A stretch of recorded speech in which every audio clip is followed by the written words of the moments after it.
this is Jeremy with Cedar Creek Dulcimers, and today we are going to show you how to change strings on a semi-scroll head dulcimer with geared tuners. Now if you have one of our dulcimers, we have it set up to use a loop-ended string. Very simple, it already comes with a loop in the end of it, and that loop just goes over the nail in the tailpiece. That's it, you're just slipping that loop on the nail. Then you're going to follow the other end of the string, keeping a little bit of tension in it.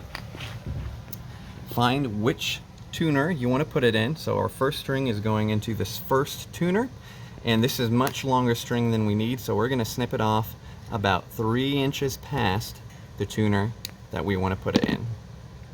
Now from that point, you'll want to find the hole in the tuner. We always stick them in the farther tuner. It doesn't really matter too much, or you might have a different style tuner, but you'll want about 1/4 inch or so of string through the hole. And once you got it through, just keep a little bit of tension in there, start twisting. You might push it just to give it a little bit of a crimp to help it hold. But from that point, you're just going to twist, twist, twist, and we like to use these peg winders to make the twisting go just a little bit faster, especially when you're stringing all your strings at the same time.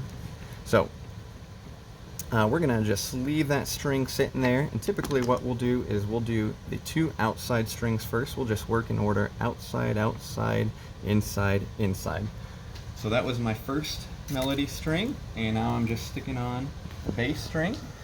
Have the loop end on the pin down here, and again we're just gonna follow the string down, sticking it in this tuner here, and I'm just going to snip it off a little ways past, about 3 inches or so. And again, all I need to do is get it where I can find my hole, shove just a little bit of it through, and start twisting. Now you might have a different nut style than what we use. We do the outside strings first, just because our nuts are movable and it just helps the nuts stay in place. If your nut is glued in, doesn't matter too much. You can do the strings in whatever order you want. So you can see it sliding around there. Now that we have tension on both outsides, that will stay in place just fine. Okay, now we're going on to our double melody string again. Now these just share the nail back there. Hoops on the same spot. Going to the opposite end, about 3 inches past that tuner. Snip that one a little bit extra far, but that's alright. We'll turn it to where I can see the hole, shove it through, and again about 1/4 inch or so. You might want to give it a little bit of a crimp and just start twisting. So it's really a pretty easy process. And another reason you might want to do it outside, outside, inside, inside is that the tuners get farther and farther away from the fretboard, and so they are staggered a little bit odd. If you do it in this order, you won't worry about strings crossing over themselves, and it's a pretty easy process when you do it this way. And now we're on to our last string. So again, loop end is going on that nail. This one goes straight down the center of the fretboard into the nut slot, and just cut it a couple inches past.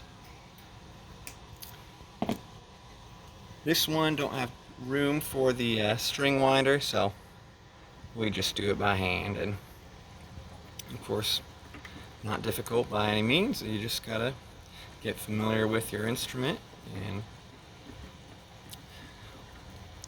you do want to keep a little bit of tension in the string at all times. I mean, just a little bit, so that it doesn't slip off of the nail in the tail, where your loop end goes into that nail. You want to keep just a little bit of tension in there so that it doesn't slip off. And then as you're winding, you want just a little bit of tension against where you're winding, so that way it makes a nice curl. And so when you're all set up and done, that's what it would look like. And then of course your strings are out there laid over the fretboard, and if you need help tuning, you can watch our How to Tune a Dulcimer video there on YouTube. Thanks for watching.